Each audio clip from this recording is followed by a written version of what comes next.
Kasus kebakaran di Kota Denpasar dalam kurun waktu beberapa bulan terakhir cukup tinggi. Kasih Pencegahan BPBD Kota Denpasar, Wayan Budi Utama Yohana, mengatakan kebakaran lebih banyak disebabkan arus listrik, kemudian disusul kompor gas.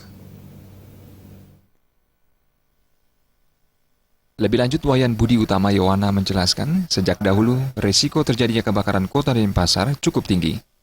Selain disebabkan kepadatan penduduk yang cukup tinggi, kekeringan yang belakangan ini memicu tingginya kasus kebakaran di Kota Denpasar.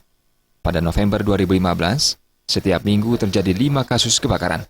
Pada Desember, jumlah kasus sedikit turun, yakni rata-rata 4 kejadian dalam seminggu. Hal ini dikarenakan Denpasar sempat diguyur hujan. Namun hingga 15 Januari ini, telah terjadi 15 kali kebakaran dengan kerugian mencapai miliaran rupiah. Budi Utama Yohana menjelaskan, selain akibat kekeringan yang memicu terbakarnya ilalang, kebakaran di Kota Denpasar lebih banyak dipicu oleh kelalaian dalam penggunaan listrik yang tidak sesuai standar. Pemicu kedua adalah kelalaian dalam menggunakan kompor gas. Manusia lebih dominan dari alam, sebab manusia dengan aktivitasnya, dengan sarana-prasarananya yang selalu menggunakan tenaga-tenaga kelistrikan, di mana tenaga listrik yang dipakai, sarana-sarana kabel-kabelnya tidak memenuhi SNI. Untuk Denpasar, yang pertama itu Denpasar Selatan, yang kedua Denpasar Barat, Bu.